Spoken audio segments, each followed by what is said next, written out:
Welcome to all of you. কেমন আছো তোমরা? আশা করি সবাই ভালো আছো। আজকে তোমাদের জন্য একটি বিশেষ নোট নিয়ে হাজির হলাম। তোমাদের মধ্যে অনেকেই অনুরোধ করেছো যে স্যার সামনে আমাদের পরীক্ষা, আর এই পরীক্ষার জন্য খুব গুরুত্বপূর্ণ একটি নোট, সেটা হচ্ছে ধর্মীয় চেতনা। কোন দর্শন থেকে বলো তো? ধর্ম দর্শন, ফিলসফি অফ রিলিজিয়ন থেকে। যারা কোচবিহার পঞ্চরণ বর্মা ইউনিভার্সিটির আন্ডারে মেজর মাইনরে রয়েছে তাদের জন্য এই নোটটি বিশেষভাবে কিন্তু গুরুত্বপূর্ণ। এই নোটটি কিন্তু খুবই ইম্পর্টেন্ট, তোমাদের পরীক্ষায় কিন্তু আসতেই পারে। আর এই নোটটি তোমাদের বড় কোশ্চেন হয়তো 10 নম্বরে আসবে না, এটা শিওর, তবে 6 নম্বর কিংবা 3 নম্বরে কিন্তু তোমাদের এই কোশ্চেনটা আসতেই পারে। ওকে, তাহলে চলুন শুরু করি। শুরু করার আগে একটা কথা বলতেই হয়, যদি তোমরা আমার চ্যানেলে নতুন দেখছো তাহলে অবশ্যই চ্যানেলটি সাবস্ক্রাইব করবে, আর যারা সাবস্ক্রাইব করেছো তাদের জন্য অসংখ্য ধন্যবাদ। তাহলে চলুন শুরু করি। আজকের নোট হচ্ছে ধর্ম চেতনা বা ধর্মীয় চেতনা সম্পর্কে আলোচনা করো, বা বলতে পারে write a short note on religious consciousness, ধর্মীয় চেতনা। ওকে, তাহলে খাতা কলম রেডি করে লিখতে শুরু করো। প্রথমে হচ্ছে ধর্ম চেতনার স্বরূপ বা প্রকৃতি নিয়ে বিভিন্ন চিন্তাবিদদের মধ্যে মত পার্থক্য রয়েছে। অনেকে মনে করেন যে ধর্ম চেতনা নিহিত থাকে অনুভূতিতে, আবার অনেকে মনে করেন যে ধর্ম চেতনা নিহিত থাকে ক্রিয়াতে বা পূজা পদ্ধতিতে। ধর্ম হলো একটা হৃদয়ের ব্যাপার, মস্তিষ্ক বা চিন্তার বিষয় নয়। যখন কোনো ব্যক্তি ধর্মপরায়ণ হয় তখন তার ধর্মপ্রবল মানসিক অবস্থাকে বলা হয় ধর্মীয় চেতনা। এই চেতনার মাধ্যমেই ব্যক্তি সার্বিক ও অসীমের সঙ্গে যোগাযোগ প্রতিষ্ঠা করতে সামর্থ্য হয়। ধর্ম চেতনা আমাদের ঈশ্বর সম্পর্কে অবহিত করে, আমাদের আবেগ অনুভূতিকে জাগ্রত করে এবং আমাদের করণীয় কর্ম প্রণোদিত করে। ধর্ম চেতনাকে বিশ্লেষণ করলে 3টি মানস বৃত্তির উল্লেখ পাওয়া যায়, যথা জ্ঞান, অনুভূতি এবং ইচ্ছা। এই 3টি মানস বৃত্তির মধ্যে প্রধান হলো 2টি, যথা জ্ঞান এবং অনুভূতি। আর এই মতবাদকে বা এই 2টি মতবাদকে কেন্দ্র করেই কিন্তু 2টো মতবাদের উদ্ভব হয়েছে। সেগুলো কি কি? নাম্বার 1, 1 নম্বরে রয়েছে ধর্ম চেতনার মূলে অনুভূতি। এটা তোমরা প্যারা করে লিখবে, ধর্ম চেতনার মূলে অনুভূতি বা ধর্মচেতনমূলক অনুভূতি। বিশিষ্ট চিন্তাবিদ স্লেয়ারমেকার এর মতে অনুভূতিতে ধর্মচেতনা নিহিত থাকে। ধর্মচেতনার মধ্যে পরম সত্তা বা ঈশ্বর জ্ঞান ও ইচ্ছার বিষয় নয়, তা হল ভক্তি ও বিশ্বাসের বিষয়। আন্তর অনুভূতির বিষয়। ধর্ম চেতনায় অনুভূতিমূলক তা দুটি উপায়ে প্রমাণিত হয়। এক, সাধারণ মানুষের ধর্মবিশ্বাসের উল্লেখ করে এবং বিজ্ঞানসম্মতভাবে বা যুক্তিসিদ্ধভাবে।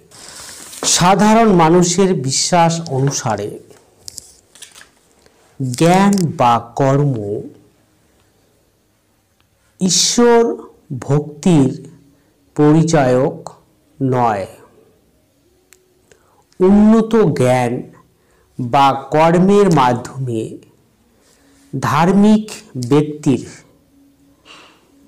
আকাঙ্ক্ষা তৃপ্ত হয় না। ভক্তের ঐকান্তিক বাসনা হল ঈশ্বরের সান্নিধ্য লাভ, ঈশ্বরের সঙ্গে যুক্ত হওয়া। ঈশ্বরের প্রতি জীবন্ত বিশ্বাস না থাকলে কোনো জ্ঞানী ব্যক্তি ধর্মপরায়ণ হতে পারে না। আবার জ্ঞানী ব্যক্তি না হয়েও ধর্মপরায়ণ হতে পারে একমাত্র এই বিশ্বাসের দ্বারা। এই বিশ্বাসই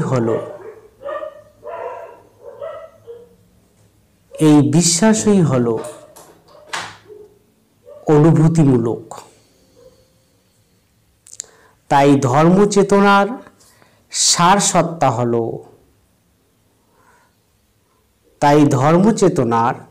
সারসত্তা অনুভূতিতেই নিহিত থাকে। নেক্সট পয়েন্ট, নেক্সট প্যারা, ধর্মচেতনা জ্ঞানাত্মক। প্রখ্যাত দার্শনিক কেয়ার্ট এর মতে ধর্মের অন্তঃসার হল জ্ঞানাত্মক। ধর্মীয় অনুভূতি স্বীকৃত হলেও এই অনুভূতি কোনো না কোনোভাবে জ্ঞানাত্মক বিষয়গত সত্যতার উপর নির্ভর করে। ধর্মীয় অনুভূতি যাতে ব্যক্তিগত খামখেয়াল বা উৎকল্পনায়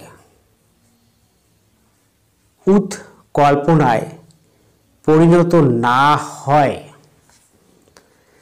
তার জন্য জ্ঞানাত্মক কোনো মানদণ্ডের প্রয়োজন হয়। ধর্মের সত্যতা, শুদ্ধতা নিম্নমানের নাকি উন্নত মানের তা বিচার করার জন্য জ্ঞানাত্মক মানদণ্ডের প্রয়োজন হয়। ধর্মচেতনার অন্তঃসার তাই জ্ঞানগত উপাদান। এই উপাদান হল বাহ্য জগতের বিভিন্ন বস্তু, কমা যা প্রতীক রূপে মানুষ উপলব্ধি করে।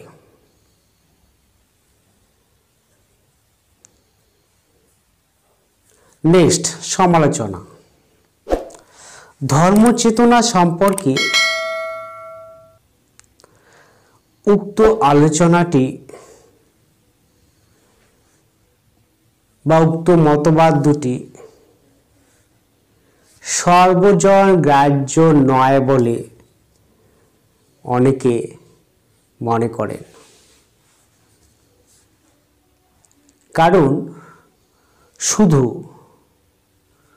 জ্ঞান বা অনুভূতির দ্বারা ধার্মিক হওয়া যায় না, এর সঙ্গে প্রয়োজন ইচ্ছার, এর সঙ্গে প্রয়োজন আধ্যাত্মিক, এর সঙ্গে প্রয়োজন আধ্যাত্মিক সত্তাকে উপলব্ধি করার প্রবণতা, কমা ঈশ্বরের প্রেম। এই সমস্ত কিছু মিলে একজন ব্যক্তি ধার্মিক হতে পারে এবং তা থেকেই ধর্ম চেতনার উদ্ভব হয়। তো ডিয়ার স্টুডেন্ট, এই ছিল আজকের এই নোটটি। তোমাদের এই নোটটি আসতে পারে হয় 3 নম্বরে আসবে, না হলে 6 নম্বরে তোমাদের জন্য ভেরি ভেরি ইম্পর্টেন্ট। অতএব খুব ভালো করে নোটটা মুখস্থ করে রাখবে। আর তোমাদের মেজর মাইনরের সাজেশন আমি অলরেডি দিয়েছি, সেই সাজেশন দেখে তোমাদের যা যা দরকার সমস্ত নোট কিন্তু আমি আমার চ্যানেলে আপলোড করেছি। অতএব দেরি না করে প্লে লিস্টে গিয়ে তোমার যা যা দরকার, ফিলসফির ক্লাস এবং নোট যা যা দরকার অবশ্যই তোমরা দেখে নিতে পারবে। তো আজকের আলোচনা এ পর্যন্তই। কেমন লাগলো ভিডিওটি? যদি ভালো লেগে থাকে তাহলে অবশ্যই কিন্তু কমেন্ট বক্সে একটা থ্যাঙ্কস জানাতে ভুলবে না। আর ভিডিওটি তোমাদের বন্ধু বান্ধবীদের কাছে একটু বেশি বেশি করে শেয়ার করো, সবাইকে যারা সুযোগ করে দিও। আর সবাই যাতে খুব ভালো পরীক্ষা দিতে পারে এইটুকু আশা করি। আর যদি কোনো নোটের প্রয়োজন হয় বা কোনো একটা বিষয়ে আলোচনা করার প্রয়োজন আছে বলে মনে করো, তাহলে অবশ্যই কিন্তু কমেন্ট বক্সে বলবে। আর সেই নোটটি বা সেই বিষয় সম্পর্কে আমি আলোচনা করার চেষ্টা করব। তো আজকের আলোচনা এ পর্যন্তই। সবাই ভালো থেকো আর সবাই খুব ভালো করে পরীক্ষা দিও, এইটুকু আশা রাখছি। সবাই ভালো থেকো, আবার দেখা হবে। Good bye.